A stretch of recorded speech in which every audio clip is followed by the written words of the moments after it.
এখন ইসমাইলের বাচ্চা মানুষ কান্না ক্ষুধা, মা হাজেরার দুগ্ধ নাই, এক পর্যায়ে পানিও শেষ হয়ে গেল, নিজেও খানা পান না, বাচ্চারেও খানা দিতে পারে না, এমন কঠিন হালাত। বাচ্চা ক্ষুধা তৃষ্ণায় কান্নার আওয়াজ। এক পর্যায়ে মা হাজেরা মাঝে মাঝে নিজের জিহ্বাটা ইসমাইলের মুখের মধ্যে দিয়া দেয়, দেখে জিহ্বার লালাও নাই, মায়ের চোখে পানি, কোথায় যাবে? জঙ্গলের ভেতরে।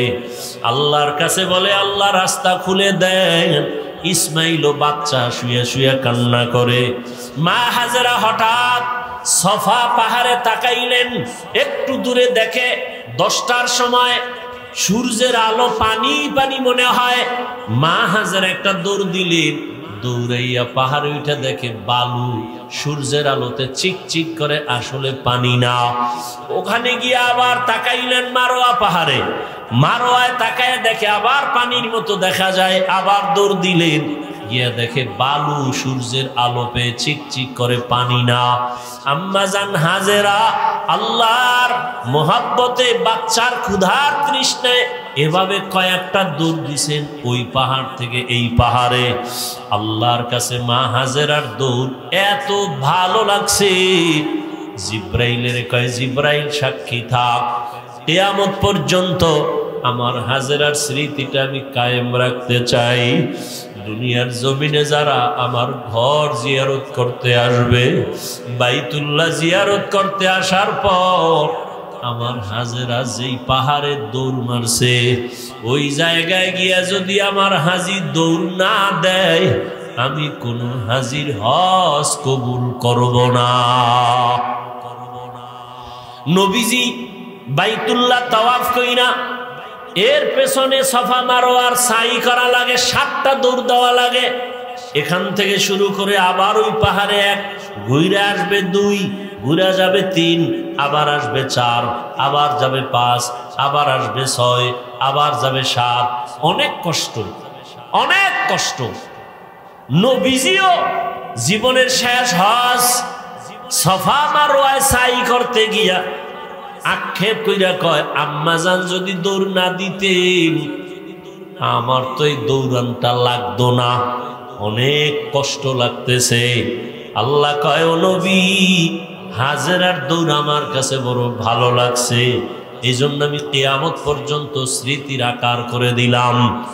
দৌড়াচ্ছে দৌড়াচ্ছে, শেষ সময় হঠাৎ শুনে বাচ্চার চিৎকারের আওয়াজ। মা হাজেরা তাকায় দেখে ইসমাইল এত জোরে চিৎকার দিল কেন? স্বাভাবিক কান্নার থেকে আরো জোরে চিৎকার।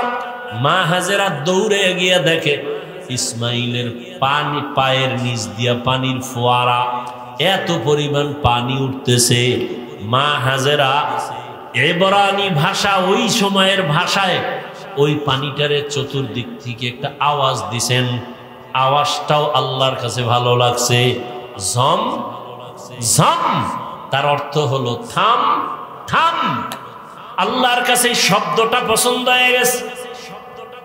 শব্দটা ওই সময়ের ইব্রানি ভাষা, আল্লাহর কাছে পছন্দ। কিয়ামত পর্যন্ত এই পানির নাম হয়ে গেল কি? জমজম।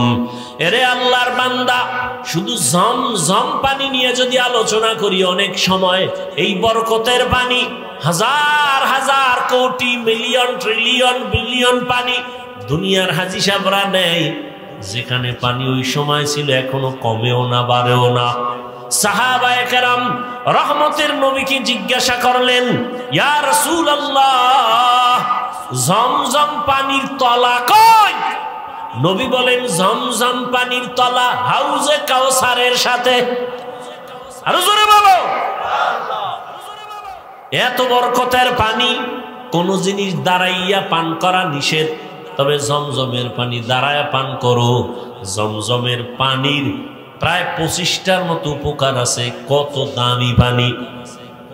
ওলামায়ে কেরাম লেখছেন, জমজম পানিটা কাউসারের থেকেও দামি, কারণ পৃথিবীর শ্রেষ্ঠ ব্যক্তি রহমতের নবী মেরাজে যখন যাইতেছেন, আল্লাহর নবী বলেন, আমাকে জমজম কূপের পানি দিয়া ওযু বানাইলো, আমাকে শোয়াইলো চিৎভাবে, আমার বুকের মাঝখান থেকে চিরলো, ভেতর থেকে কলবটাকে বের করে স্বর্ণের পেয়ালায় রাখলো, জমজমের পানি দিয়া ধুইলো, আবার ভেতরে রাখলো, আবার চাপ দিল, এমনি আবার হয়ে গেল, সেলাই লাগলো না, রক্ত গেল না, ব্যথাও পেলাম না।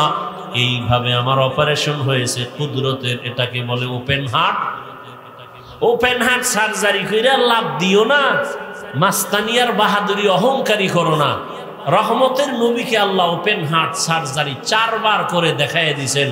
এটা তোমার বাপদাদার বানানো না, আল্লাহ আগেই ওপেন হার্ট সার্জারি রসুলকে করেছেন।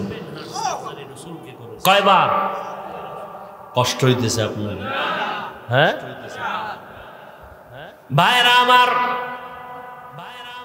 রহমতের নবী বলেন এই জমজম পানি আমরা পিপাসা নিবারণ করি পানি দিয়া, পেটের ক্ষুধা নিবারণ করি কি দিয়া? খানা দিয়া। জমজম পানি এতটা দামি যেই পানিটা পান করলে ক্ষুধাও থাকবে না, পিপাসাও থাকবে না। জমজম পানি বান্দা তুমি ঔষধ হিসাবে ব্যবহার করো। ঔষধ কেমন ঔষধ? তোমার বিশ্বাস যেমন তেমন। কেউ যদি বলে আমি কোন ঔষধ খাবো না, আমার জমজম আমার ঔষধ, যেমন নিয়ত করবে ফলাফল তেমন। বরকতের পানি মা হাজেরাও পান করলেন, বাচ্চাটারও দিলেন, ক্ষুধাও নাই, পিপাসাও নাই। একটা দোয়া কবুল হয়ে গেছে। আরেক দোয়া ছিল মানুষ যেন এখানে এসে বসতি বানায়। ব্যবসা করতে যায় একদল মানুষ, ওই পথ পাশ দিয়া তাদের পানির প্রয়োজন, খুঁজতে খুঁজতে এসে হাজেরারে পাইছে। জমজম পাইয়া কই পানি আমরা নিমু, কারণ এটার মালিক আছে। কে? বলে আমি। কয় যে পানি যে নিবা দিমু, তবে শর্ত কি? তোমরা এখানে ব্যবসা বাণিজ্য করে বাসস্থান করো, পানি নাও, যত পারো নাও, এখানে থাকবা, বাড়িঘর করবা, বসবাস করবা। এবার সব রাজি হয়ে গেল। মানুষ করলো জমজমের পানি ব্যবহার করতেছে, ফসল টসল সুন্দরভাবে চালাচ্ছে। এখন অনাবাদী এলাকা আবাদী হতে চললো। জমজম পানি নিয়া সবাই ব্যবহার করে, বরকতের পানি মানুষজনও ভরে গেল। আর একটা দোয়া করছিল, আল্লাহ কুদরতের দ্বারা রিজিকের ব্যবস্থা করে দাও। এই যে জমজমের পানি, কেউ কেউ বলে ইসমাইলের শিশুর পায়ের আঘাতে উঠছে।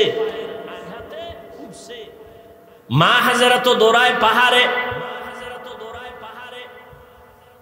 ইসমাইল যে চিল্লে পানি উঠছে টের পায় না, দূর তো। মাঝখানে একটা আওয়াজ আসছে, আওয়াজ গাইবি। হাজেরার কানে কোথা থেকে আওয়াজটা আসলো? নজর করে দেখে বাইতুল্লাহর থেকে আওয়াজ। দৌড়ায় গিয়ে দেখে পানি। মুফাসসিরিনে কেরাম বলেন এটা ইসমাইলের পায়ের আঘাতের পানি না, জিব্রাইল আমিন পাখা দিয়া জোরে আঘাত করেছেন, পানি উঠা শুরু হয়ে গেছে। মা হাজেরা এখন মোটামুটি ভালো অবস্থান, বাবার তো খবরই নেই। এবার রিজিক চাইছেন, ফল। জিব্রাইল আমিনের মাধ্যমে আল্লাহ একটা বিশাল বড় ফলের বাগান তায়েফের ময়দানে নিয়ে আল্লাহ ব্যবস্থা করে দিলেন। 12 মাস তায়েফের ময়দানের ফল, 12 মাস। সেই ইসমাইলের সময়ের বাগান, ওই সময়ের থেকে ফল শুরু হয়ে গেল। রিজিকের ব্যবস্থাও হলো, ফলের আয়োজন হলো। মা হাজেরা ইসমাইলকে বড় বানাইতে বানাইতে যখন বয়স হলো, কিতাবে আসছে 13 বছর। কত? এতদিন আমরা বলতাম, এর মধ্যে বিভিন্ন মত আছে, কেউ বলছেন আরো কম, তবে 13টাই প্রসিদ্ধ। 13 বছর যখন হলো, বাবার সাথে সন্তানের কোনো কানেকশন নাই, মনের ভেতরে তামান্না মোহাব্বতের আগুন জ্বলে। হঠাৎ জিলহজ মাস শুরু হয়ে গেল, বড় দামি মাস। ওয়াল ফাজরি ওয়া লায়ালিন আশর ওয়াশ শাফঈ ওয়াল ওয়াতর, বড় দামি মাস। আল্লাহ কসম করে বলছেন এই 10 রাতের বড় দাম। দিব, মোনাজাতটা দিয়ে দিব।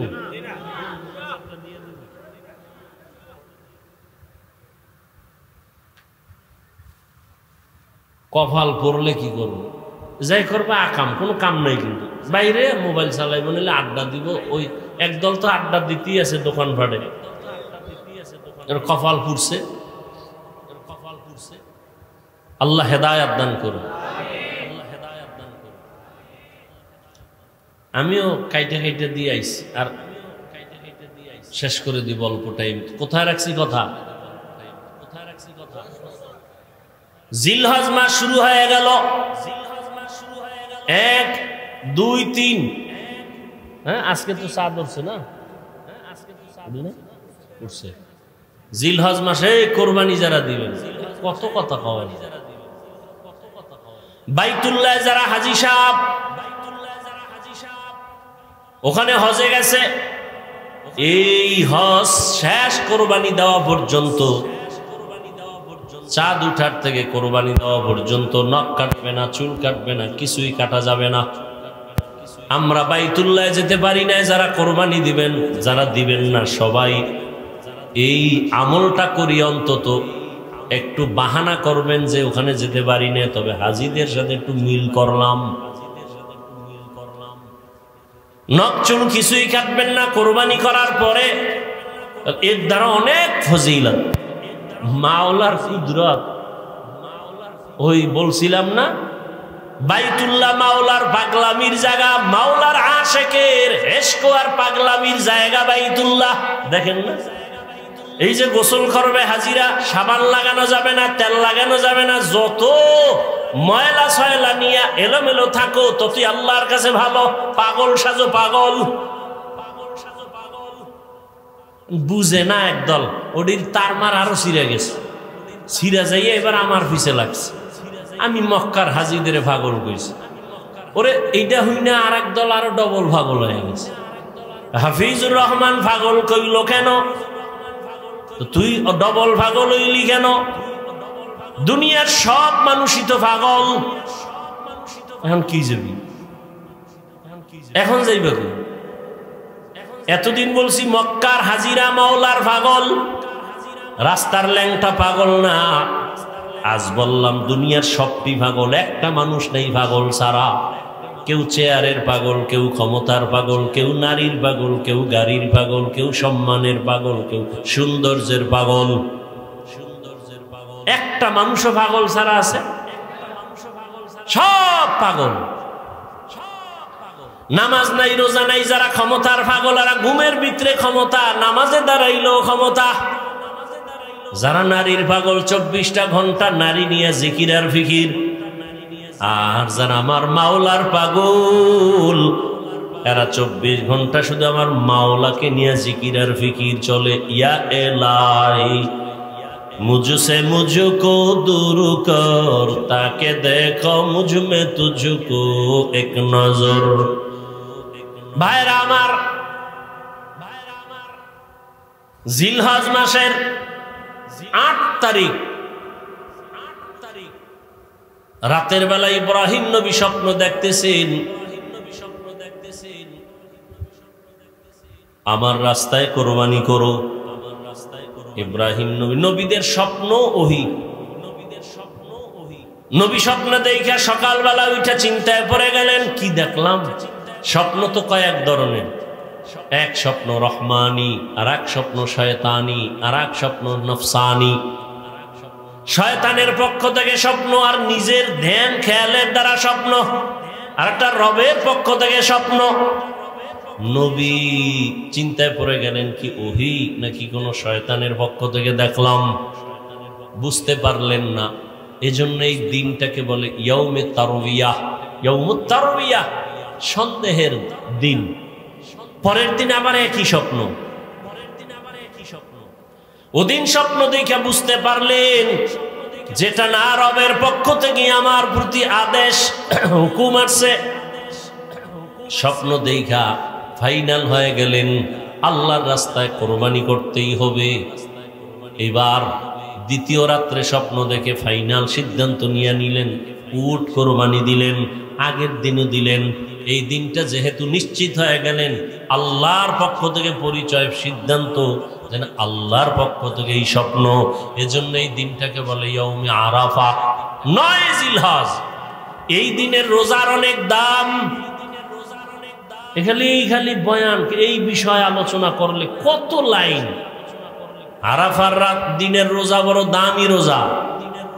এই মাসের প্রথম থেকেই রোজা বড় দামি, আমল বড় দামি। আল্লাহ কসম খাইছেন, ওয়াল ফাজরি ওয়া লায়ালিন আশর, 10 রাতের কসম, ফজরের কসম। আরাফার দিনের ফজর কেউ বলছেন, বা হজের দিনের কসম। আল্লাহ পাক রব্বুল আলামিন ইব্রাহিমকে স্বপ্ন দেখাইলেন তৃতীয় রাত্র 10 তারিখ।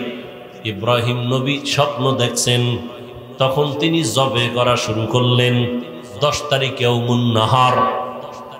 ইব্রাহিম নবী ফাইনাল যে আল্লাহ পাক আমার উট চায় না, আমার অন্তরের আসল জিনিস চায়। আমার এই জীবনে আসল তো ইসমাইল ছাড়া কেউ না। 13 বছর বয়স হয়ে গেল, এখন বুঝি আমার পরীক্ষা, আমার সন্তানের জবাই করার হুকুম আসছে। চিন্তা করেন, সন্তান জবাই করা কত বড় কঠিন। রেডি হয়ে গেলেন, কোনো প্রশ্ন নাই। সুরিয়া রশিনিয়া রওয়ানা। যাইতে যাইতে মক্কা নগরীতে হাজির। যেই এলাকা দেখছিলেন জঙ্গল, এখন দেখে মানুষের অভাব নাই, বাচ্চারা খেলাধুলা করে। এত বাড়িঘর, হাজেরার ঘর কই, ইসমাইলের ঘর কই, খবর নাই। একটা বাচ্চারে ডাইকা কয়, এখানে ইসমাইল নামের কেউ আসেনি? ভাইবা ভাইবা ভাইবা কিছুক্ষণ পরে বলে আসে। কই ওদের ঘর আসেনি? কয় এলাকার শেষ মাথায় ছোট একটা ঘরের মধ্যে থাকে মা আর সন্তান। ওরা জানে না ইব্রাহিমকে। নবী হাঁটতে হাঁটতে গেলেন, গিয়া দেখে ইসমাইল সামনে খেলতেছেন। নবী তো দেখাই কলিজা সিরিয়া গেছে, ডাক দিয়া হাত বাড়ায় দিছে দরজার সামনে, বাবা আয়। ইসমাইল একটা দৌড় দিয়া মায়ের কাছে গেছে, চিনে না। মা হাজেরাকে নবী সালাম দিলেন, কান্না। দীর্ঘ বছর কোনো সম্পর্ক নাই, কত কষ্ট করে করে আমি জীবন কাটাইছি। ইসমাইলের কয়, চিনো নারী বাবা, যাও তোমার নেই। বাবা ইব্রাহিম নবী যায় না। এক পর্যায়ে যখন কান্নার অবস্থা, ইব্রাহিম নবী চিন্তা করলেন, মায়ায় যদি পইরা যাই না জানি আল্লাহর পরীক্ষায় ফেল করি। হাজেরাকে ডাক দিয়ে কয়, হাজেরা দেরি করা যাবে না, ইসমাইলের সুন্দরভাবে সাজায়া পড়ায়া দাও, সুন্দর পোশাক পড়ায়া দাও, বাদশার দাওয়াতে যাব। আল্লাহর দাওয়াত কয় নাই, ঘুরায় কইছে বাদশার দাওয়াত। মনে করছে দুনিয়ার কোনো বাদশার দাওয়াত। মা হাজেরা বাবার সাথে ছেলে যাবে দাওয়াতে, রাজকীয় কোনো দাওয়াত। মনের আবেগ দিয়া সন্তানটারে এমন ভাবে গোসল করাইয়া সাজায় পড়াইয়া দিলেন। এবার বাবার হাতে তুইলা দেয়, সন্তান ঘর থেকে বাবার সাথে রওয়ানা। মা হাজেরা ঘরের বাইরে নাই না, চোখের পানি মুছে আর কান্না করে। এত বছরের সন্তান বাবার সাথে যা আনন্দের এক কান্না, কিন্তু জানেন না যে আমার মাওলার ডাকে যাইতেছে ইসমাইলের জবাই করার জন্য। মা হাজেরা একা, ইব্রাহিম নবী সন্তান ইসমাইলের নিয়ে যায়। ইসমাইলও জানে না যে তাকে জবাই করা হবে। শয়তানের মাথা গরম হয়ে গেল, এই পরীক্ষায় যদি সবাই পাশ করে তো কত বিধর্মী মুসলমান হবে, ফেল করানোর বুদ্ধি কি? চিন্তা কইরা শয়তান ভাবলো যে মহিলার দিল নরম, হাজেরারে ধোকা দেই। গিয়া কয়, হাজেরা মানুষের সুরতে ইসমাইলের সারস কই, কয় বাবার সাথে গেছে দাওয়াতে। কার দাওয়াত? কয় বাদশার দাওয়াত। কয় না রবের দাওয়াত। কেন? রবের দাওয়াত যদি হয় তো তো ভালো। কয় না না, জানো না কি বলে, জবাই করার জন্য নিছে। না, বাবা কোনোদিন সন্তানের গলায় ছুরি লাগাইতে পারে না। ইবলিস কয় আল্লাহর হুকুম হয়েছে, ইব্রাহিমের কাছে ছুরিও আছে ইসমাইলের জবাই করার জন্য। এই কথা শুনে হাজেরা কান্না করে বলে, ইবলিস যদি কথা সত্যই হয়, আমার রব যদি হুকুম দেয় এখান থেকে তুই চলে যা, আমি হাজেরার এক ইসমাইল কেন, আরো যদি ইসমাইল থাকে আমি রবের জন্য রাস্তায় ফিলাই দিব, আল্লাহর পথে দিতে আমি প্রস্তুত আছি। শয়তান পারল না, ধোকা দিয়া চলে গেল ইব্রাহিম নবীরে ধোকা দিতে, ইসমাইলেরে দিতে গিয়া ইসমাইলেরে কয় তোর বাবা তোরে জবাই করবে, কই যাও? ইসমাইল ডাক দিয়া কয় বাবা আপনি কি আমাকে জবাই করতে নেন? ইব্রাহিম নবী বলে শয়তান ধোকা দেয়, তাড়াতাড়ি পাথর মারো। এবার পাথর নিক্ষেপ করলেন 7টা। ইব্রাহিম নবী 7টা পাথর নিক্ষেপ করলেন। আবার আরেক জায়গায় ধোকা, ওখানে আবার পাথর, এভাবে 3 জায়গায়। আল্লাহর কাছে আমলটা পছন্দ হওয়ার কারণে কিয়ামত পর্যন্ত স্মৃতি আল্লাহ দিয়ে দিলেন। হাজী সাহেবরা এই 3 জায়গায় পাথর না মারলে একজন হাজির হজও কবুল হবে না। এবার চলে গেলেন মিনা বাজারে, সন্তানকে জবাই করে দেওয়ার জায়গা। জবাই করবে ঠিক এমন সময় ইব্রাহিম নবী একটু চিন্তা করলেন, ইসমাইলের একটু মতামতটা নিয়ে নেই, দেখি আমার সন্তানের কি মতামত। এইবার সন্তানের ডাইরেক্ট বলতেছে ইন্নী আরা ফিল মানামি আন্নী আযবাহুকা ফানজুর মাযা তারা। ও বাবা আমি স্বপ্নে দেখছি তোমাকে জবাই করতেছি, তোমার মতামত কি? কত কঠিন। বাচ্চা ইসমাইল 1 সেকেন্ডের জন্য চিন্তা না করে দ্রুত বলে ফেললেন ইয়া আবাতি ফাল মা তুমার। বাবা তাড়াতাড়ি আপনাকে যে আদেশ করা হয়েছে পালন করেন।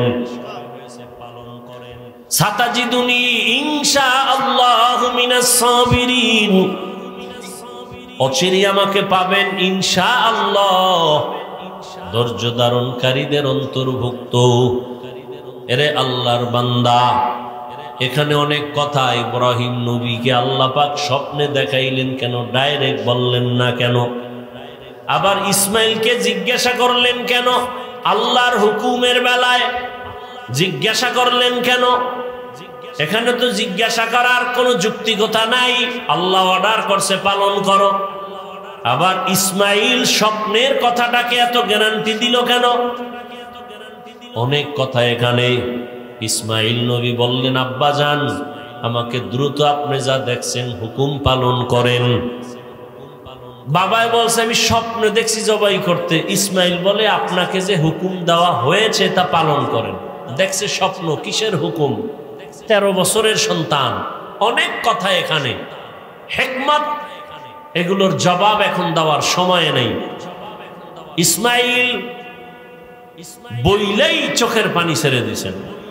ঐতিহাসিকগণ লিখেন ইসমাইল বলে বাবা যান যদি আমাকে এই কথাটা বাড়িতে বসে বলতেন, আমি আমার দুঃখিনী মায়ের থেকে একটু বিদায় সালাম দিয়া আসতাম। আমার মা কত কষ্ট করে আমাকে বড় বানাইছেন। মানুষ ছিল না, জঙ্গল পাহাড়, পানিও নাই, খানা নাই। আম্মা জানের থেকে আসছি, সালাম দিতে পারলাম না। আম্মা জান আমারে না পায় জানি পাগলনির মতো হয়ে যায়। আব্বা জান আমার আম্মার কাছে আমার সালাম পৌঁছাইয়া দিয়ে আমাকে তাড়াতাড়ি জবাই করে দেন, আর বাড়ি যাইয়া আমার আম্মারে আমার সালাম জানাইয়ে। আর আমার আম্মা যদি আমারে না পাইয়া চোখের পানি ছেড়ে কাঁদে, আপনি আমার আম্মার সাথে রাগ করবেন না। আমার আম্মারে বুঝায় বলবে ইসমাইল সালাম দিছে, দুনিয়ায় সন্তান কতদিন থাকে, কিয়ামতের ময়দানে মোলাকাত হয়ে যাবে। আব্বা জান আমার আম্মার কাছে আপনি এই বার্তা পৌঁছে দিয়েন। আমার আম্মা অনেক কান্না করবে আমাকে না পাইয়া।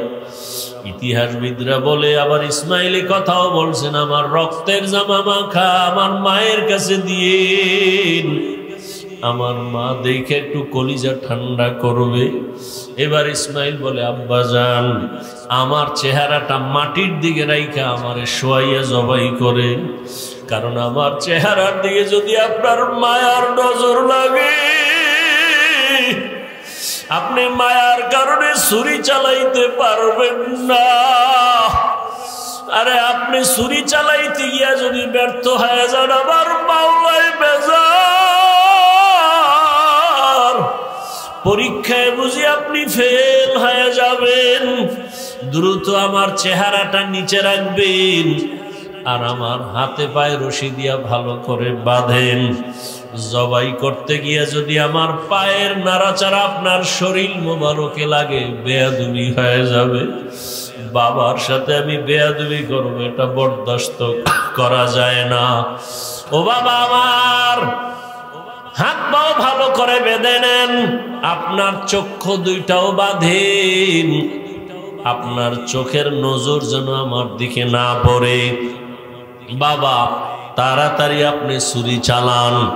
ইসমাইল নিজে শুয়া পড়লেন আল্লাহর মোহব্বতের জন্য।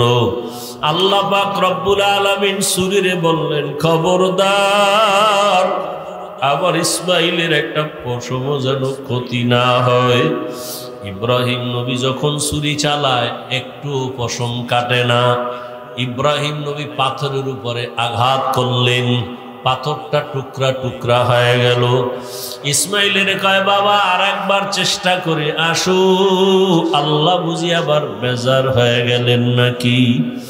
এবার নিয়ত করছি রক্ত হাতে না লাগা পর্যন্ত ছুরি চালাইতেই থাকবো। ও আল্লাহর বান্দারা, কেমন ঈমান, কেমন আমার মালিকের মোহাব্বত। সন্তানের ছুরির নিচে রেডি আমার মাওলার হুকুমের জন্য। এবার ইসমাইলকে যখন নিয়ত করছে রক্ত হাতে না লাগা পর্যন্ত ইসমাইলের ছাড়বে না। ইসমাইলকে আবার যখন শোয়াইয়া ছুরি চালাবে, ইসমাইল যখন মাটিতে শুয়া পড়লেন, আসমান থেকে আমার আল্লাহ অর্ডার দিলেন, ও জিবরাইল জলদি করে জান্নাতে একটা দুম্বা নিয়ে যাও, আমার ইব্রাহিমের ছুরির নিচে দাও, ইসমাইলের যেন কোনো ক্ষতি না হয়। জিবরাইল আল্লাহর অর্ডারে জান্নাতি দুম্বা নিয়ে রওয়ানা। জিবরাইল ভাবলেন, মনে হয় আমি যাইতে না যাইতে ইসমাইল বোধহয় জবাই হয়ে যাবে। জিবরাইল আসমান থেকে জোরে আওয়াজ দিলেন, আল্লাহু আকবার, আল্লাহু আকবার। এইভাবে আওয়াজ দেওয়া মাত্র ইব্রাহিম নবী আসমানে তাকাইয়াও তিনি আওয়াজ দিলেন, ইসমাইলও আওয়াজ দিলেন, লা ইলাহা ইল্লাল্লাহু আল্লাহু আকবার। ইব্রাহিম নবী আওয়াজ দিলেন, আল্লাহু আকবার ওয়ালিল্লাহিল হামদ। আল্লাহর কাছে তাকবীর ও কিয়ামত পর্যন্ত নারী পুরুষ সবার জন্য আল্লাহ পাক স্মৃতি হিসাবে রাইখা দিলেন। 9 তারিখ জিলহজ মাস, ফজর থেকে চালাও, নারীরা পুরুষেরাই তাকবীর পড়বা, আল্লাহু আকবার, আল্লাহু আকবার, লা ইলাহা ইল্লাল্লাহু আল্লাহু আকবার ওয়ালিল্লাহিল হামদ। প্রত্যেক ফরজ নামাজের পরে একবার করিয়া নারীও একবার, পুরুষেও একবার। নারীরা আস্তে আওয়াজে, পুরুষেরা একটু জোরে আওয়াজ দিয়া পড়বে। 13 তারিখ পর্যন্ত আল্লাহ পাক এই পছন্দের আওয়াজকে জারি রাখলেন কিয়ামত পর্যন্ত। ইসমাইলের দুম্বা যখন জিবরাইল আসতেছে, ইব্রাহিম নবী যখন ছুরি চালায়, ইসমাইলের সরাইয়া দুম্বা দিয়া দিলেন। হঠাৎ করে দেখে রক্ত লেগে গেল, চোখ খুলে তাকায় দেখে অচেনা একটা জানোয়ার জবাই হয়ে গেল। আল্লাহর পক্ষ থেকে আওয়াজ আসতেছে, আল্লাহ বলেন, ওয়ানাদাইনাহু আইয়া ইব্রাহিম কদ সাদ্দাক্তার রুইয়া ইন্না কাযালিকা নাজজিল মুহসিনিন। ও ইব্রাহিম, তোমার পক্ষ থেকে আমার যা চাওয়া তা হয়ে গেছে। আমি সন্তানের জবাই চাই নাই, আমি চাইছি তোমার কলিজার মোহাব্বত। আমি দেখতে চাইছি তোমার অন্তরে আমি মাওলার মোহাব্বত বেশি নাকি সন্তানের মোহাব্বত বেশি। জবাই চাই না, যাও তাড়াতাড়ি হাজেরার কাছে চলিয়া যাও। ইসমাইলের জন্য মা হাজেরা কান্না করে, ও ইব্রাহিম, সন্তানকে মায়ের কোলে ফিরাইয়া দাও।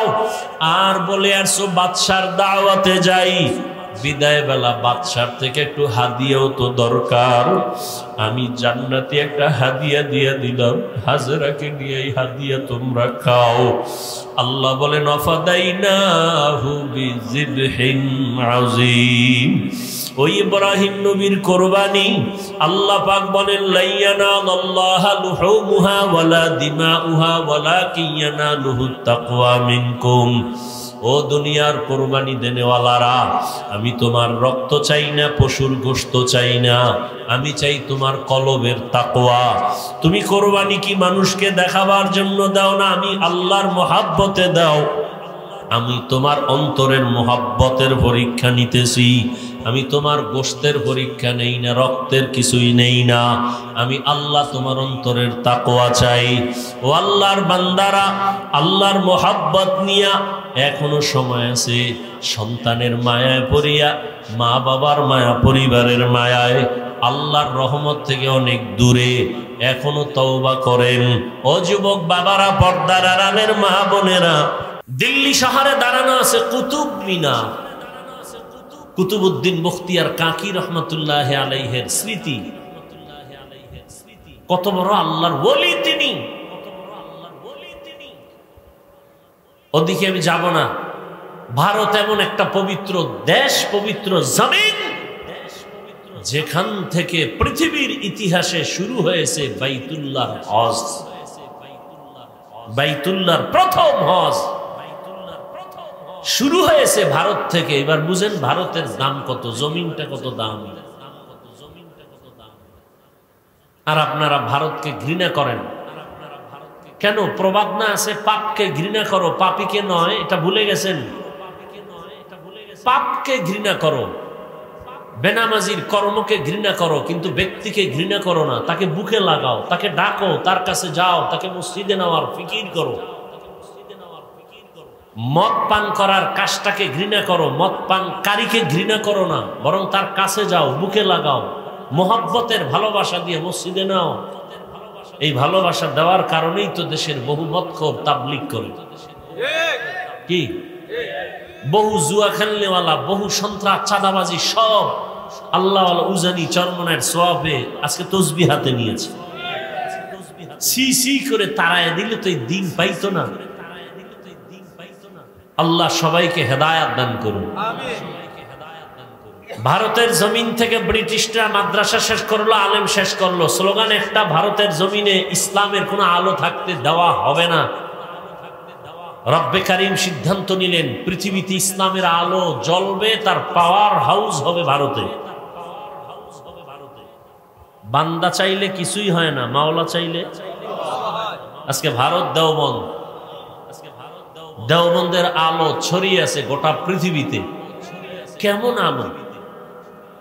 দাওয়াত ও তাবলীগ দেওবন্দের আলো। রাজনীতির ময়দানে বেঈমান নাস্তিক বাতিলের মোকাবেলায় যুদ্ধ করে দেওবন্দের অবদান। পীর মুরিদির এই সিলসিলা দেওবন্দের আলো। দেওবন্দের কর্মকে অস্বীকার যে করবে সে পৃথিবীর নিকৃষ্ট মুনাফিক। সেই দেওবন্দের ধারায় হাটহাজারী, উজানি, এই দারোরা মাদ্রাসা।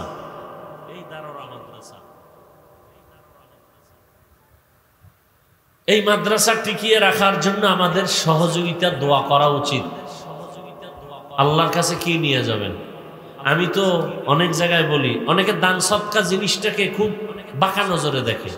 আবার মুসলমান অনেকে বলেও, ওই রাস্তায় হাঁটবে আর বলবে সব ফকিরের দল, মানুষের বাড়ি খায়। বলে না? বলে না? বাংলাদেশে কোন সূরা আছে মানুষেরটা খায় না? আমরা খাই সম্মানের সাথে, আর ওরা খায় চুরি করে, বুকে ছুরি ঠেকায়া। আমাদের মানুষ দান করে, না নিলে কষ্ট পায়। এটা কত সম্মান! দুঃখ লাগে এই কথা হিন্দু বলে না, বিধর্মী কেউ বলে না, বলে মুসলমান। মুসলমান বলে কওমি মাদ্রাসায় পড়ে লাভ কি? তুমি কি লাভ চাও বলো? কি লাভ? কি চাও তুমি? লাভ কি চাও তুমি? লাভ চাকুরি, টাকা পয়সা, সম্মান, কওমিতে পড়ে কে টাকা পয়সাহীন অবস্থায় অসম্মানে আছে? করোনায় স্কুল কলেজ ভার্সিটি চাকরি ফ্যাক্টরি সব বন্ধ, একটা কোরআনের মাদ্রাসাও বন্ধ হয়নি। ইতিহাস ভুলে গেলে হবে না তো। করোনায় কুলাঙ্গারের বাচ্চাগুলোরা ট্রিপল মাস্ক লাগায় বসে আছে, বাবার করোনা, কাছে যায় না, মরবে করোনার ভয়ে। এদেশের টুপিওয়ালা আলেম ওলামারা সব শত শত করোনার লাশ কাঁধে নিলেন, গোসল করালেন, কাফন পরাইলেন, জানাজা পরাইলেন, কবরে দাফন করলেন, একজন হুজুরেও করোনায় মরে নাই।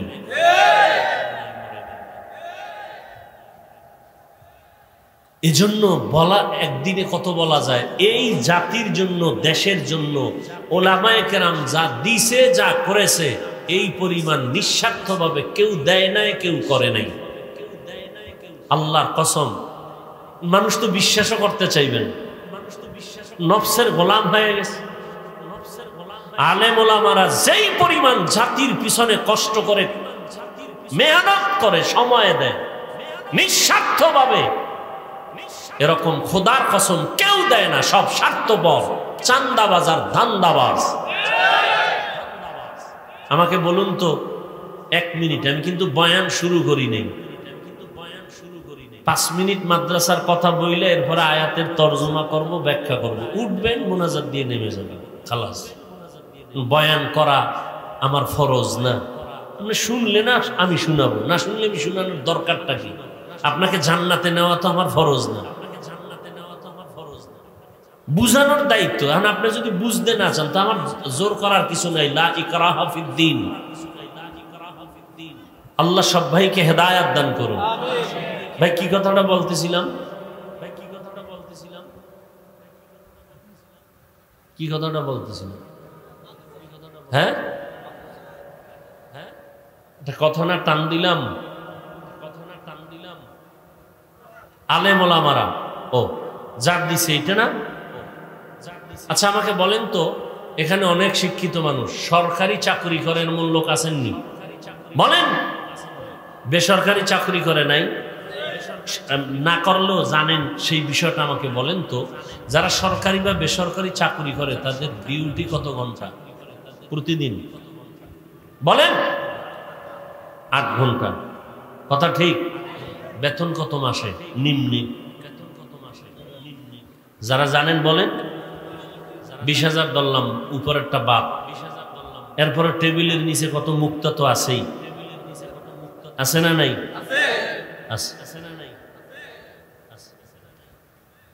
ডিউটি কয় ঘন্টা? 8 ঘন্টা। বেতন কত? 20,000। খুব সফট ভাবে, নিরিবিলি, প্রেশান মুক্ত হয়ে সহজ কথাটা বলবেন, মানেন আর না মানেন। মসজিদের ইমাম সাহেবের ডিউটি কত ঘন্টা? বলেন বলেন। বেতন কত? এটা আগুনে ফুইরা মারা দরকার না? এত বড় জালেম কি দুনিয়াতে কুলায়? এ তো জমিনের মধ্যে গাইরে ফেলানো দরকার। যে 8 ঘন্টা ডিউটি করে 20,000, আর 24 ঘন্টা ডিউটিটা কেমন ডিউটি? রিমান্ডে থাকে, রিমান্ডে। জহুরের নামাজ ইমাম সাহেব নাই, রিক্সা ড্রাইভার কয় গেছিলেন কই? কে তুমি? আমি রিক্সা চালাই। এত পাওয়ার কেন? 5 টাকা বেতন দেই মাসে। এরকম বেয়াদব আছে না নাই? ছুটি নিবে ইমাম সাহেব 2 দিনের জন্য, সভাপতি সেক্রেটারির বরাবর দরখাস্ত দিতে হবে। এক ওয়াক্ত নামাজে না থাকলে খবর লয় ভালো। এরপরে স্বাধীনভাবে বয়ান করবে পারে না, কথা বলবে পারে না। এই জন্য বলছি, জাতিকে আলেমরা যা দিয়েছে নিঃস্বার্থভাবে, খোদার কসম কেউ দেয়নি। কিন্তু আলেমের সাথে ঘুরে ফিরে জুলুম, এই জুলুমের শিকারও হইয়া আবার সাজাও পাইতেছে। গালি দিতে যেমন মজা, আবার সাজাও তো তেমন। আল্লাহ হেদায়েত দান করুন। সেই আলেমদের ফ্যাক্টরি মাদ্রাসা টিকিয়ে রাখার জন্য দোয়াও দরকার, সহযোগিতাও দরকার। সহযোগিতা করলে লাভ কি আল্লাহর না আপনার আমার? আল্লাহ। বলেন। দান সৎকার বিষয় কোরআনে বয়ান আছে না নাই? হাদিসে বয়ান আছে না নাই? কেন আপনারা বলেন এটা ভালো জিনিস না? দান চাওয়া সুন্নত, রসুলের সুন্নত, দেওয়াও রসুলের সুন্নত। শুধু দানের উপরে বয়ান করলে রাত কেটে যাবে। আবু বকর সিদ্দিক রাদিয়াল্লাহু তাআলা আনহু প্রথম জান্নাতি সাহাবী। ওমরে ফারুক বলতেছেন, আবু বকর আপনি আমাকে আপনার জীবনের দুইটা বড় আমল দেন, আমার জীবনের সব আপনাকে দিলাম। সেই আমলের মধ্যে একটা আমল হলো আবু বকরের দান সৎকার ত্যাগ।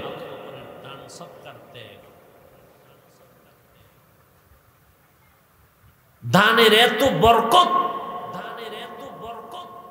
কিন্তু আমাদের এলাকার হালত কি? গরিব যদি বড় লোকের কয় আমি খুব ঠেকায় পড়ছি, কোরবানি আসতেছে, মাইয়া বলা নিয়ে কি করবো, আমার 5,000 টাকা ধার দেন, আমি 1 মাসের মধ্যে দিয়ে দিব। বলে নাই নাই নাই নাই নাই। কানে কানে গিয়ে কয় আমারে সুদে দেন, কয় 1 লাখ। এরকম কুলাঙ্গারে সমাজে আছে না নাই? 5,000 টাকা ধার দেয় না, 1 লাখ টাকা সুদে দেয়। এরা সমাজের কুলাঙ্গার। আল্লাহ হেদায়েত দান করুন। নগদ 4টা পুরস্কার পাবেন দান করলে। এই 4টা পুরস্কার যাদের লাগবে তারা মৃত্যু পর্যন্ত দান করতেই থাকবেন। আর যাদের এই 4টা পুরস্কার লাগবে না, অনুরোধ আপনারা দান করবেন না, করলেও সওয়াব নেই। নাম্বার 1, দান করলে হায়াত বাড়ে। কি বাড়ে? যারা তাড়াতাড়ি মরবেন তারা দান করবেন না, অনুরোধ। নাম্বার 2, দান করলে রিজিকে বরকত বাড়ে। যারা ফকির হতে চান তারা দান করবেন না, অনুরোধ। নাম্বার 3, দান করলে ফিরিস্তা এসে ওই বান্দাকে আল্লাহ হেফাজতের পর্দা লাগায়া বান্দাকে হেফাজত করেন। যারা সবসময় বিপদ মুসিবতে থাকতে চান তারা দান করবেন না, অনুরোধ। দান করলে 4 নাম্বার পুরস্কার, কবরওয়ালাদের আযাব মাফ। যারা কবরওয়ালাদের আযাব দেওয়ার নিয়ত করতেছেন তারা দান করবেন না। বলুন তো এই 4টা পুরস্কার আসলে কি আপনি চান? বিশ্বাস আছে তো? তাহলে দান করবেন তো? মৃত্যু পর্যন্ত দান করবেন। যারা বিরোধিতা করবে এদের কলব বাঁকা হয়ে যাবে, জিন্দেগি নষ্ট হয়ে যাবে। আল্লাহ হেদায়েত দান করুন। তাহলে আমি বয়ান শুরু করব, কষ্ট হয় না তো? এই ভাওয়া লাভ করছি, কথাগুলো দরকার আছে না নেই? আছে। তাহলে 1 মিনিট টাইম, জবান বন্ধ, শুধু হাত চলবে, আমার বয়ানও চলবে, কিন্তু জবানে কোনো কথা হবে না। বিসমিল্লাহ বলে পকেটে হাত দিয়া ছাত্ররা যাবে ব্যাগ রুমাল নিয়ে, 1000, 500, 100 যা পারেন দিবেন। দিবেন, কোনো আওয়াজ হবে না। আমি বয়ান কিন্তু চালায় যাব, সময় নষ্ট করা যাবে না। শেষে আফসোস করবেন, 1 মিনিট নষ্ট করবেন, আপনাদের থেকে 1 মিনিট নষ্ট হবে। ছাত্ররা চারদিক থেকে নেমে যাও। যারা বসে আছেন, দাঁড়ানো আছেন, আল্লাহর মহব্বতে ইখলাসের সাথে মা বাবার সওয়াবের আশায় দান করবেন। পকেটে হাত দেন, কথা হবে না। দ্রুত ছাত্ররা এক জায়গায় কেন সবাই? চতুর্দিক থেকে নেমে যাও। পেছনে ছাত্র, দ্রুত দ্রুত হাঁটতে হবে, দ্রুত হাঁটতে হবে। কথা বন্ধ। আমি কিন্তু আয়াতের তর্জমাটা বলতেছি, খুব খেয়াল করেন। কথা হবে না, সবাই হাতে হাতে দিয়ে দেন। আমি দোয়া করব, শেষেও এখনো দোয়া করি, আল্লাহ আপনাদের দান কবুল করেন। দানের বরকতে হায়াতে, রিজিকে, ইজ্জতে বরকত বাড়ায় দেন। কবরওয়ালাদেরকে আল্লাহ জান্নাত দান করেন। কালেকশন করে কোথায় নিবে? স্টেজের এক পার্শ্বে, সামনে দিয়ে কেন ছাত্র যেন না আসে। কথা শুনতে থাকেন, তর্জমাটা শুরু করি। আল্লাহ পাক রব্বুল আলামিন বলেন ইব্রাহিম আলাইহিস সালাম সম্পর্কে। ইব্রাহিম নবী বলতেছেন, স্মরণ করো ওই সময়ের কথা। ইব্রাহিম যখন বললেন ইন্নী যাহিবুন ইলা রব্বি সায়াহদিন, আমি আমার রবের পথে রওনা দিয়েছি, রব আমার জন্য রাস্তা খুলে দিবেন অচিরেই। রব্বি হাবলি মিনাস সালিহিন, ইব্রাহিম নবী বললেন, হে আমার রব, আমাকে একটা নেককার সন্তান দান করেন। ফাবাশশারনাহু বিগুলামিন হালিম। আল্লাহ পাক রব্বুল আলামিন বললেন, অতঃপর আমি সুসংবাদ প্রদান করলাম একজন বিচক্ষণ ধৈর্য ধারণকারী বান্দার, এক বাচ্চার। ফালাম্মা বালাগা মাআহু সাইয়া ক্বালা ইয়া বুনাইয়া। অতঃপর যখন দুইজন পৌঁছলেন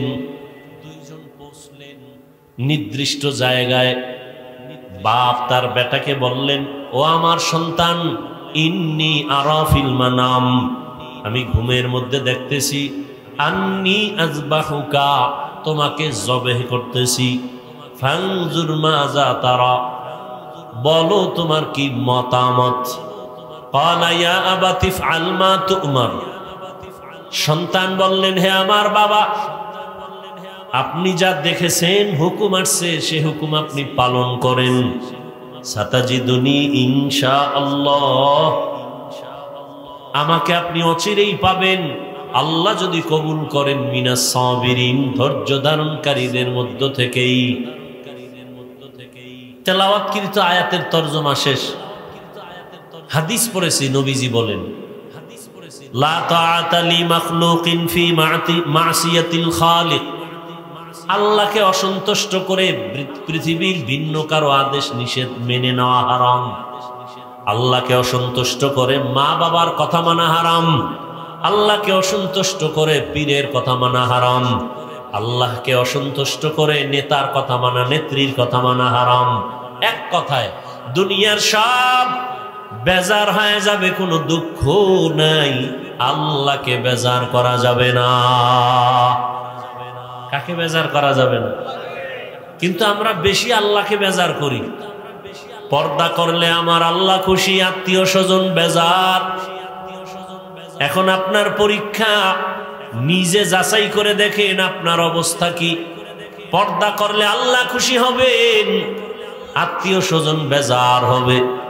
এখন আপনি কি আল্লাহকে খুশি রাখিয়া পর্দা করলেন, নাকি আত্মীয় স্বজনকে খুশি রাখতে গিয়া পর্দা লঙ্ঘন করতেছেন? আপনার ঈমানের কি হালাত? কোনো মুফতি সাহেবের ফতোয়ার প্রয়োজন নাই, নিজে নিজে হিসাব করেন। দাড়ি রাখলে আমার আল্লাহ খুশি হবেন, আত্মীয় স্বজন বেজার হবে। এখন আপনি আত্মীয় স্বজনকে বেজার করছেন নাকি আল্লাহকে বেজার করছেন? আপনার ঈমানের হিসাব আপনিই করে নেন। ওমরে ফারুক বলেন, হাসিবু আনফুসাকুম ক্বাবলা আন তুহাসাবু। হিসাব, আসল হিসাবের আগে নিজে হিসাব মিলাও। আসল হিসাব যেদিন শুরু হবে, নিজে হিসাব করার সময় পাইবা না। এখনই সময়, হিসাবটা মিলায় নাও। কই ছিলাম, কই আছি, কোথায় যাব, কই আমার শিশুকালের হালাত, কই আমার কিশোরের হালাত, কই আমার যৌবনের হালাত, কই আমার যৌবনকালের বন্ধুরা কই গেল। ডানে তাকায় দেখি অনেক খেলার বন্ধু নাই, বামে দেখি লেখাপড়ার অনেক বন্ধু নাই, আমার আপনজন অনেকেই চলে গেল। আমার কি হালাত, আমি কোন দিন ঘুম থেকে আর উঠতেই পারবো না, চির ঘুম আমার শুরু হয়ে যাবে। ঘুমের মধ্যে মরণ হয়নি, ঘুমের মধ্যে চির ঘুম হয়ে যাবে। মা ডাকবে, কেউ সাড়া দিবে না, বলবে বাবা মারা গেছে। এই তো দুনিয়া। কার পেছনে ঘুরে বান্দা? একটা খবর আমাকে শুনাইলো একজনে, 5 বছর আগে, 5 বছর আগে, এই বিদেশিরা ভালো করে শুনো, স্বামী থাকে বিদেশ আর স্ত্রী দেশে বৈশা দেবরের সাথে, স্বামীর ভাইয়ের সাথে লাইন ফাইন কইরা এমন অপরাধে জড়িত হলো, কেউ জানে না। ফ্রি মাইন্ড, কি মাইন্ড? ধরা খাই লেখা ডন মাইন্ড। আরে কপাল পুড়ছে রে, ঘরে ঘরে জেনা, জেনা, জেনা। যেই পরিমাণ জেনা চলে ঘরে ঘরে, রুমে রুমে, সারা রাত মোবাইলের মাধ্যমে চোখের জেনা, কানের জেনা, হাতের জেনা, জবানের জেনা। যেই পরিমাণ অপরাধ চলে ঘরে ঘরে, রুমে রুমে। ছেলে এক রুমে ঘুমায় মোবাইলে সারা রাত জেনা, ঘুমাবে ফজরের আগে। মেয়ে আর এক রুমে মোবাইল নিয়ে জেনা, স্বামী এক রুমে মোবাইল নিয়ে জেনা, স্ত্রী মোবাইল নিয়ে ব্যস্ত সারা রাত। কারণ দিনে ছিল ব্যবসার ঝামেলা, চাকরির ঝামেলা, দোকানের ঝামেলা, ফ্রি ছিল না। রাতটা পাইছে ফ্রি, মোবাইলের হক আদায় করে সারা রাত শুয়া শুয়া। ঠিক নেই? যেই পরিমাণ অপরাধ করে, উচিত ছিল ঘুমের মধ্যে মাওলার গজব দিয়া চেহারাটা শুকরের মতো, বানরের মতো বানায়া দেওয়া। কেন দেন না আমার আল্লাহ? এত গুনার পরেও রহমতের নবীর উম্মত হওয়ার কারণে দেন না। রহমতের নবীর উম্মত হওয়ার কারণে আল্লাহ পাকে গজব দেন না। দিলে তো 1 সেকেন্ডের ব্যাপার, মাঝে মাঝে দেয় তো। সিডার কত নামে বেনামে সব ধ্বংস হয়ে যায়। চিত্রাং নামের এক প্রলয়ঙ্কারী ঝড় কয়েক বছর আগে আপনাদের এই পার্শ্বের এলাকা কুমিল্লা জেলার ঘটনা। ছেলেটা যুবক, বিয়ে করছে মাত্র একটা বাচ্চা। বিদেশের যত টাকা পয়সা কামাই করে আইনা দেশে একটা বিল্ডিং করছে, 2 তলা বিল্ডিং, ডুপ্লেক্স। আগামী শুক্রবার বিল্ডিং এ ঢুকবে, হুজুর গো দাওয়াত দিছে। পাশে একটা টিনের ঘর, রাতের বেলা টিনের ঘরে ঘুমাইছে। চিত্রাং নামের প্রলয়ঙ্কারী ঝড় আইসে একটা গাছ ফালাইছে। একই চকির মধ্যে স্বামী আর স্ত্রী, যুবক যুবতী আর বাচ্চাটা, একটা গাছ পইরা 3 জনের বুকে চাপ লাইগা জাগায় শেষ। আগামী শুক্রবার ঢুকবে বিল্ডিং। जिंदगी में बंदगी तू करना है, जिंदगी में बंदगी तू करना है, जिंदगी बे बंदगी शर्मिंदा है, जिंदगी बे बंदगी शर्मिंदा है। বাংলাদেশ পিছায়া নাই। একটা অপরাধ কইরা কেউ পার পায় না। এর পরেও যে কেন অপরাধ করে, তাও কেমন অপরাধ! জবাই করে ফেলে, মা সন্তানকে জবাই করে, সন্তান মাকে জবাই করে। ওই যে দেবরের সাথে সম্পর্ক, স্বামী বিদেশ থেকে আসছে, কি জানি হইয়া লাগছে, স্ত্রীর সাথে তর্ক। স্ত্রী একটা জোরে ধাক্কা দিছে, দেওয়ালে লাগছে, বাড়ি পড়ে গেছে, রক্তক্ষরণ হয়েছে। হসপিটালে নিয়ে কোনো রকম বাসায় আসছে। আবার ঝগড়া করতে করতে দেওরে মিলা স্বামীটার স্ত্রী সহ রাতে মেরে ফেলছে। মেরে ফেলার কম্বল দিয়ে পেঁচাইয়া খাটের তলে লাশ রাখছে 2-4 দিন। রাখার পরে গন্ধ আসবে, এজন্য অনেক দূরে রাতের বেলা নিয়ে গেছে, কচুরি পানা পানির একেবারে গভীরের মধ্যে নিয়ে রাখছে। এইবার সবাই জিজ্ঞাসা, তোর স্বামী আইলো গেল কই? কয় ইমার্জেন্সি বিদেশ গেছি গে। এদিক যে ঘটনা কেউ জানে না, কিন্তু আমার মাওলার ধরা বড় কঠিন। দুনিয়াটা এত আপডেট হয়ে গেছে, কেউ নাই, অপরাধের খবর কেউ জানে না, কিন্তু ধরা খেয়ে যায়। 5 বছর আগে অন্যায় করছে, আজকে ধরা খাইল। 7 বছর আগে অপরাধ করেছে, কেউ জানে না, কিন্তু আজকে ধরা খেয়েই গেল। এরকম অহরহ চলছে। যুবকরা এগুলি দেখে না, সারা রাত দিন আকাম করতে করতে সময় কাটায় মোবাইলে। এই জিনিস দেখে না। কিসের বাহাদুরি? আল্লাহ সামনে কোরবানি, বরকতের মাস, জীবনটা হেলায় কাটায় দিলেন। আল্লাহর আদালতে কি নিয়ে দাঁড়াবেন? অথচ আল্লাহর প্রিয় গোলাম যারা আম্বিয়ায়ে কেরাম, তাদের কত কঠিন পরীক্ষা দিয়া দুনিয়ার জীবন কাটাইলেন। আমাদের নবীর কঠিন পরীক্ষা দুনিয়াতে আসার আগে বাবা হারায় ফেললেন, 6 বছরে মা হারায় বড় অসহায় হয়ে গেলেন।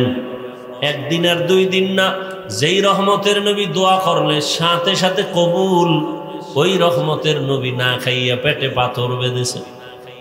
3 বছর পর্যন্ত রহমতের নবীকে গৃহবন্দী করে রাখছে, পানি দেয় না, খানা দেয় না। সেই রহমতের নবী আমার গাছের পাতা ছিঁড়ে ছিঁড়ে খায় আর পেটের ক্ষুধা নিবারণ করে। কেমন রহমতের নবী, এত কষ্ট করেছেন। আবার অন্য নবীদের কষ্ট সারা জীবন বয়ান করলে শেষ হবে না। মুসা নবীর কষ্ট, ঈসা নবীর কষ্ট, ইব্রাহিম নবীর কষ্ট, আইয়ুব আলাইহিস সালাম তো রোগে পুরা জিন্দেগি শেষ, পোকা পুরা বডির মধ্যে পোকা।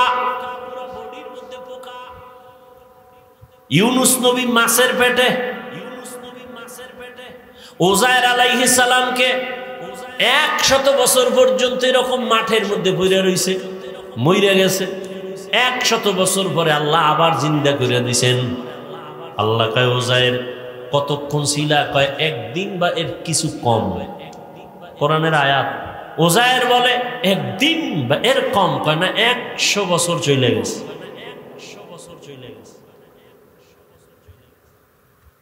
আমাদের সেই তুলনায় তো কিচ্ছুই হয় নাই। এখনো দিব্যি আরামে আছি, খাইলই ঘুমাই। আর ইব্রাহিম আল্লাহর একজন পয়গম্বর, দুনিয়াতে হেদায়েতের বার্তা বাহক আর বানাইয়া আল্লাহ পাঠাবেন, কিন্তু নবী ইব্রাহিমের আগমনটা বড় কঠিন। ইরাকের বাবেল শহর, ওই শহরের অধিপতি নমরুদ এক সময় একদিন রাতের বেলা ঘুমে স্বপ্ন দেখে একটা আগুন উইঠা পুরা ইরাক বাবেলটাকে ছাই করে ফেলছে। ঘুম থেকে ওইটা নমরুদ বলে, গণকরে ডাকো, গণকরে ডাক দাও, আমি যে স্বপ্ন দেখলাম আগুন, ভয় পাইলাম, কি এটা? গণকরা এসে এবার পরিচয় দিল, ও বাদশা জাহাপনা, তুমি আগুন দেখো নাই, তোমার কপালের জম দেখছো। এই আগুনের মতো শক্তিশালী একটা সন্তান জমিনে আসবে, তোমার সব কিছু ধ্বংস করে ফেলবে, তোমার এই বাদশাহী সব শেষ হয়ে যাবে। নমরুদ কয়, সন্তান আসবে? বলে হ্যাঁ। ছেলে না মেয়ে? কয় ছেলে। মায়ের গর্ভে আসছে? না। জমিনে? না। তাড়াতাড়ি তাহলে আশাটাই বন্ধ করে দাও। নমরুদ রেড অ্যালার্ট দিয়ে দিল, স্বামী আর স্ত্রী এক জায়গায় ঘুমাতে পারবে না, ছেলে সন্তান জমিনে এখন আসা বন্ধ। এটাকে বলে বার্থ কন্ট্রোল, জন্ম নিয়ন্ত্রণ। পৃথিবীর ইতিহাসে জন্ম নিয়ন্ত্রণের প্রথম প্রবর্তক নমরুদ, আর এর ডাইরেক্টর বানায় দিল নমরুদ ইব্রাহিম নবীর বাবা আজরকে। আল্লাহ তাআলা চাইলেন ইব্রাহিম আসবে, তোর সব জুলুম বন্ধ করাবো। এবং কোথায় আসবে? যারা ডাইরেক্টর বানাইছো তার ঘরে আসবে। তুই বাধা দিয়ে পারবি না, কারণ আল্লাহ দেয় কেউ কোনোদিন আগাইতে পারছে? কথা বলেন, কেউ পারে নাই। এরে নবীর উম্মতের দল, এই যে 10 বছর আগে, শিক্ষিত যারা বুঝেন তারা বলেন 10 বছর আগে বাংলাদেশের মানুষের যেই সংখ্যা ছিল, এখন কি পরিমাণ কমছে না বাড়ছে?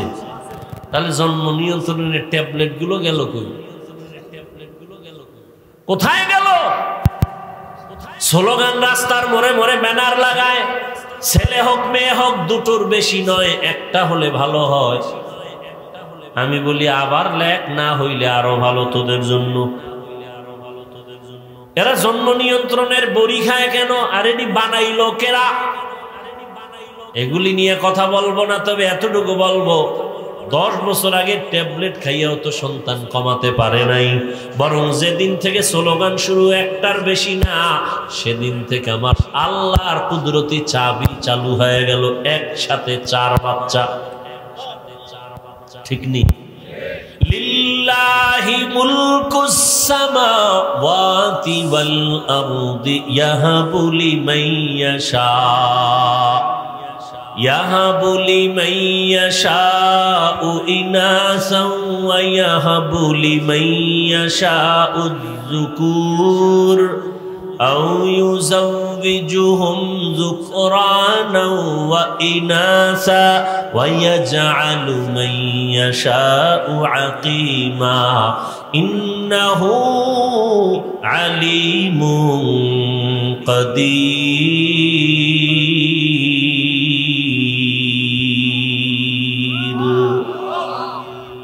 আল্লাহ তাআলা বলেন আসমান জমিনের ক্ষমতা আমার, আমি চাইলে কাউকে ছেলে দেই, কাউকে মেয়ে দেই, কাউকে দোনোটা দেই, কাউকে কোনোটাই দেই না। ক্ষমতা কার?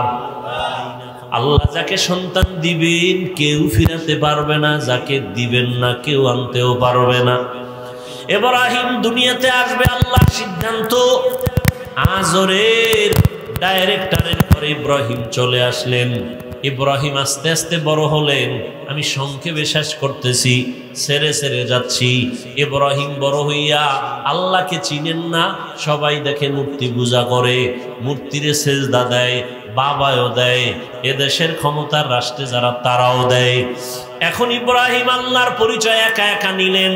আল্লাহ তাআলার কুদরত দেখে আসমানের দিকে তাকায়া আল্লাহর পরিচয় নেয়, জমিনের দিকে তাকাইয়া পরিচয় নেয়, সূর্যের দিকে তাকায় আল্লাহর পরিচয় নেয়। রবের পরিচয় নিয়া আল্লাহ তাআলা তাকে ঈমানের দৌলত এমন ভাবে দান করলেন, এক পর্যায়ে বাবাও টের পাইয়া নমরুদও টের পেয়ে গেল। এক পর্যায়ে ইব্রাহিমের উপর অত্যাচার শুরু হয়ে গেল।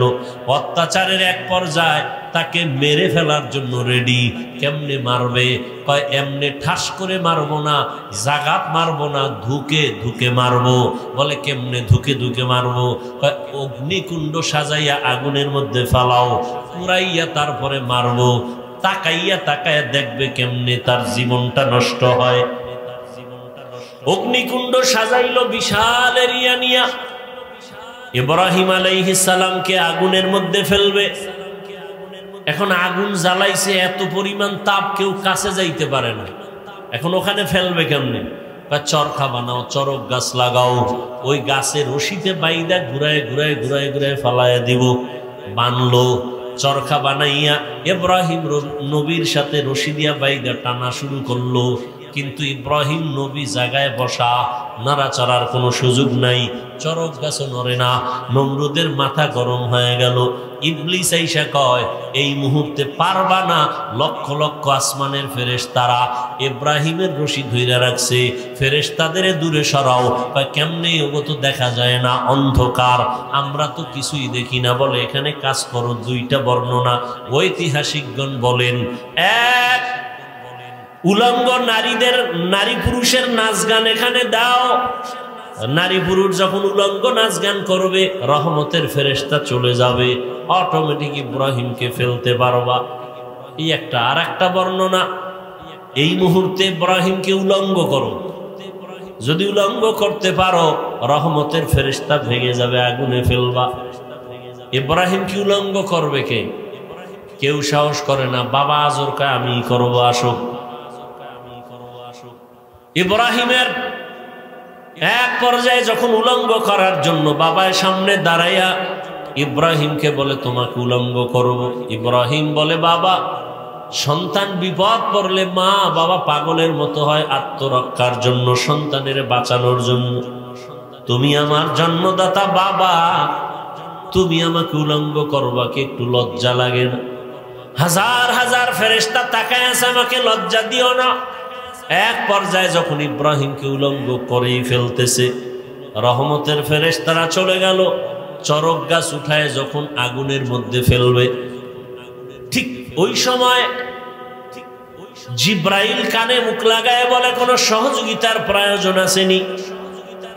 ইব্রাহিমের এখানে একটা পরীক্ষা, যদি বলে হ্যাঁ করো, আল্লাহ বেজার হয়ে যাবে। যে ছাত্র লেখাপড়ায় খুব ভালো, তার সামান্য অন্যায় শিক্ষক বরদাস্ত করতে পারে না। ইব্রাহিম আলাইহিস সালাম এখানেও পাশ করে বললেন, আরে আমি তো অন্ধ মালিকের গোলাম না, তুমি আমার সাহায্য করবা কি করবা না জানা নাই, আমার কিছুর প্রয়োজন হলে আমার মালিক আমার জন্য যথেষ্ট, তিনি আমার সব কিছু দেখতেছেন। ইব্রাহিম এইখানেও পাশ করে ফেললেন। আগুনের মধ্যে যখন ফেললো, আল্লাহ আগুনকে হুকুম করে দিলেন, কুলনা ইয়া নারু কুনি বারদাও ওয়া সালামান আলা ইব্রাহিম, আকে লুতুফে খেশরা ইজহারে কর, বাখলিল আসনারে রাগল জারে কর। আগুনের মধ্যে ইব্রাহিম পড়ে আছে দিব্যি আরামে, কোন ইব্রাহিম নবীর পশমও জ্বলে না।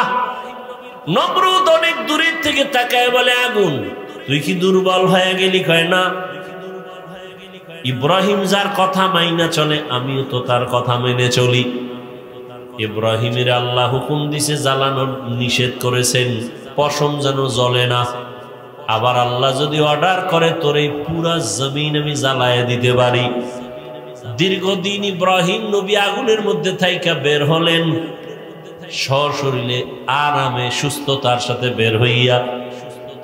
এবার কয় না, এত বড় জুলুম সহ্য করা যায় না, দেশে থাকবো না। বিদায় বিবি বিশ্ব সুন্দরী সারা, তাকে নিয়ে রওনা সিরিয়ার দেশে, ইরাক থেকে সিরিয়ায় যাবে। সাথে একজন তার ভাতিজা লূত আলাইহিস সালাম তার সঙ্গে আছেন। আল্লাহর পদে পদে বান্দার উপরে পরীক্ষা। যাবেন সিরিয়ায়, মিশরের এলাকা যখন পার হচ্ছেন সেখানে আবার এক ঝামেলা। মিশরের জালেম খবর পাইছে বিশ্ব সুন্দরী সারা যায়, এটাকে আটকাও। আটকাইয়া লয়ে গেছে তার খাস কামরায়। ইব্রাহিম নবী একা বসে আছেন রাস্তায়। ইব্রাহিম নবী বলেন, হে মালিক, তুমি আমারে যতই পরীক্ষা করো দয়া করে পাশ করায়া দাও। আমার বিবির সতীত্ব নষ্ট করবে কেউ, বরদাস্ত করা যায় না। কি না জানি করে জানি না। আল্লাহ কয়, ইব্রাহিম ধৈর্য ধারণ কর, আমি তোর অন্তর চক্ষু খুলে দিলাম। জালেম তোর স্ত্রীর সাথে কি করবে তুই এখানে বসে সব দেখবি। ইব্রাহিম নবী অন্তর চক্ষু দিয়া তাকায় দেখে জালেম বিশ্ব সুন্দরী বিবি সারার দিকে হাত যখন বাড়াইতে শুরু করলো, সাথে সাথে হাতটা বাঁকা হয়ে গেছে, শক্ত হয়ে গেছে। জালেম কয়, রে ও নারী, তোমার মধ্যে এমন কি মেডিসিন আছে যে আমি হাত বাড়াইলে বাঁকা হয়ে যায়? আমি আর করবো না, আমারে মাফ করো। যা, মাফ করে দিলাম। হাত আবার স্বাভাবিক হয়ে গেছে। জালেম আবার সুযোগ পায় হাত বাড়াইছে। ইব্রাহিম নবী দেখতেছেন আর দোয়া করতেছেন। এভাবে 3 বার হাত বাড়াইয়া খাঁটি তওবা করে বলে, তোমার মধ্যে এমন কি মেডিসিন আছে যে আমি তোমার কাছেও যেতে পারি না? ও পর্দার আড়ালের আম্মা জানেরা, জমিনের মধ্যে যা কিছু ঘটে বা হচ্ছে, প্রবাদ আছে তার অর্ধেক করেছে নর, অর্ধেক করেছে নারী। একটা বাগান সাজাইতে হলে জমিনের মধ্যে আদর্শ সন্তান লাগবে। আদর্শ সন্তান প্রয়োজন হলে আদর্শ মায়ের প্রয়োজন। এরে আম্মা জান, এক হাতে তালি বাজে না। স্বামী আর স্ত্রীর এক মন যদি না হয়, ওই জায়গায় ভালো সন্তান আসবে না। ওই মা সারা কতটা কঠিন এক মুহূর্তে, তার স্বামী নবীও নাই, আল্লাহর মোহাব্বতের পরীক্ষায় পাশ করার জন্য এতটা মজবুত। জালেম যখন বলে, তোমার মধ্যে কি মেডিসিন আছে যে আমার হাত আগায় না? আল্লাহর বান্দি বিশ্ব সুন্দরী সারা বলে, আরে আমার মধ্যে তো কিছুই নাই, তবে আমার জানা আছে এতটুকু, আমি আল্লাহর প্রিয় একজন বান্দার স্ত্রী।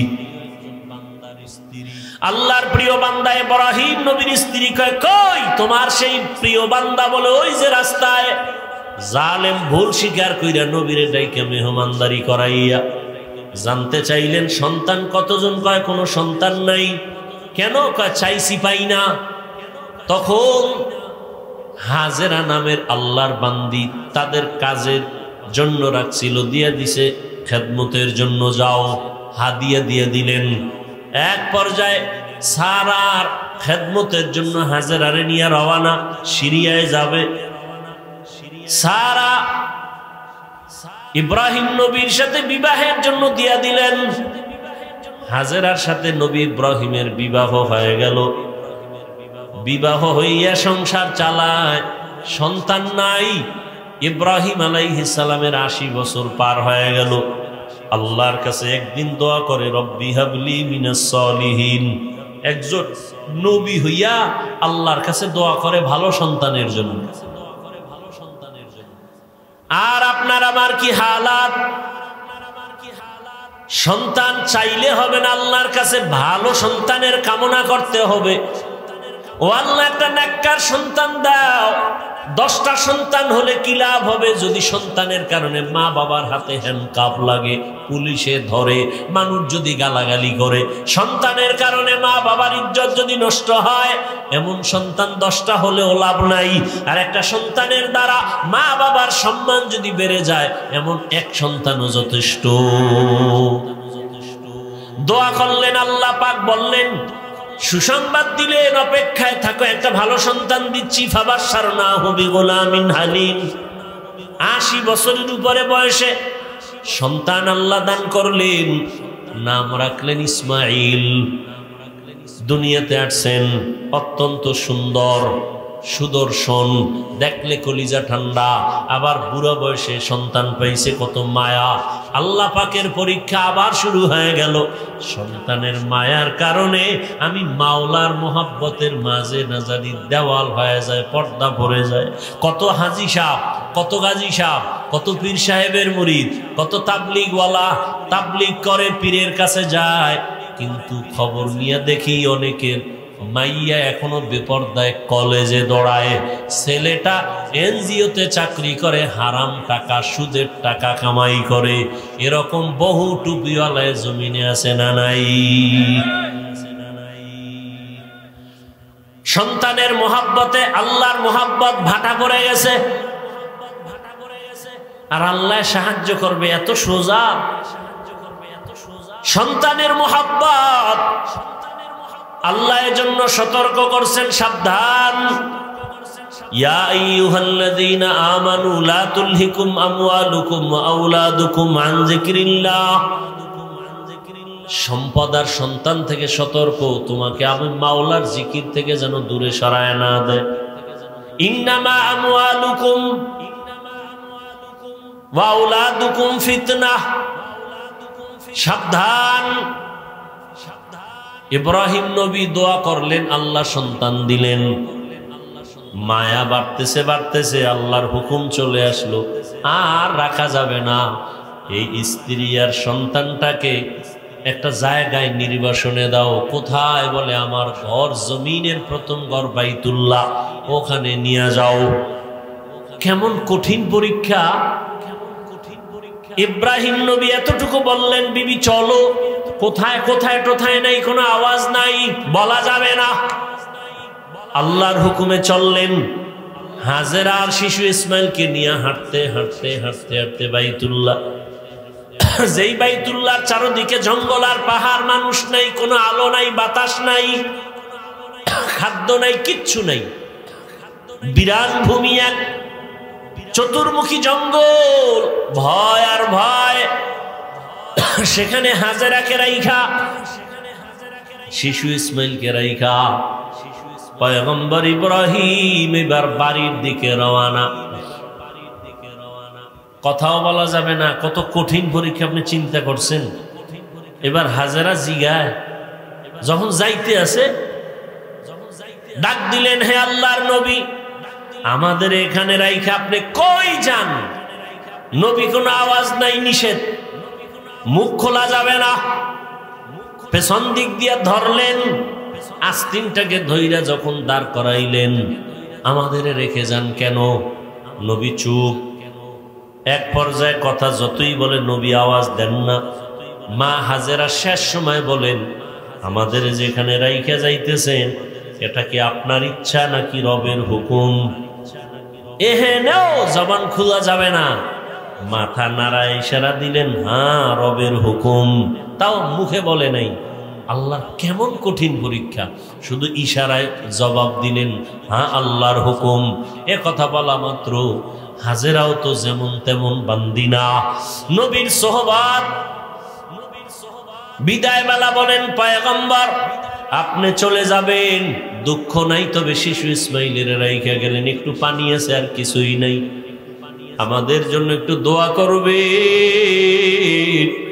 এখানে জঙ্গল, চারিদিকে পাহাড়, খানা দানা নাই, কোনো মানুষ নাই, আমি একটা মাত্র মহিলা মানুষ, আবার বাচ্চাটাও আমার শিশু, আপনার কাছে কিছুই চাই না নবী, আমাদের জন্য একটু দোয়া করিয়েন।